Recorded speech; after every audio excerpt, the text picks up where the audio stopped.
السلام علیکم ورحمۃ اللہ وبرکاتہ۔ اللہ تعالیٰ فرماتے ہیں اپنے نیک بندوں کی صفات بیان کرتے ہوئے، الذین ينفقون فی السراء والضراء والکاظمین الغیظ والعافین عن الناس واللہ یحب المحسنین۔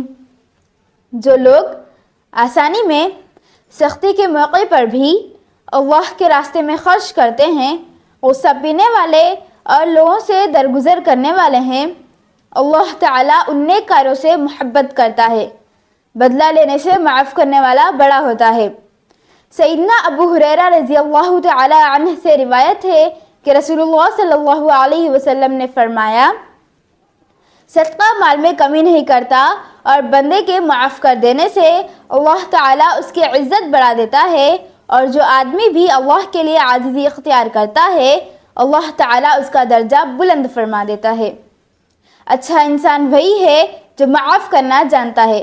انسان کو ایسے معاف کر دے جیسے اللہ تعالیٰ سے امید رکھتا ہے کہ وہ ہمیں معاف کر دے۔ اگر آپ یہ سمجھتے ہیں کہ کسی معاملے میں آپ حق پر ہیں اور آپ کو مسلمان بھائی غلطی پر ہے، پھر بھی اعلیٰ ظرفی کا مظاہرہ کرتے ہوئے جھگڑا چھوڑ دے، رسول اللہ صلی اللہ علیہ وسلم نے ایسے شخص کو جنت میں گھر کی ضمانت دی ہے۔ سیدنا ابو امامہ رضی اللہ تعالی عنہ فرماتے ہیں کہ رسول اللہ صلی اللہ علیہ وسلم نے فرمایا کہ جنت کے اطراف میں ایک گھر کا ضامن ہوں جو حق پر ہونے کے باوجود جھگڑا چھوڑ دے، اور اس شخص کے لیے جو مذاق و مزاح میں بھی جھوٹ بولنا چھوڑ دے۔ جنت کے وسط میں ایک گھر کا ضامن ہوں اور اس شخص کے لیے جو اعلیٰ اخلاق کا مالک ہو، اعلیٰ جنت میں ایک مکان کا ضامن ہوں۔ ایک بات یاد رکھیں، انسان کے حقوق انسان ہی معاف کرے گا، نہ کہ اللہ تعالیٰ۔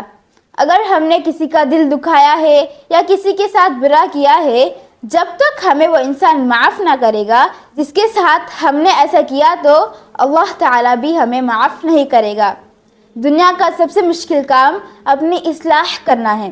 کبھی سوچا ہے کہ ہم کسی کی اصلاح کیوں کرتے ہیں؟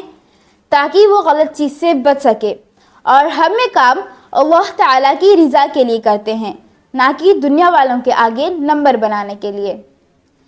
لیکن جب کوئی ہماری غلطی کی نشاندہی کرتا ہے تو ہم جذباتی کیوں ہو جاتے ہیں؟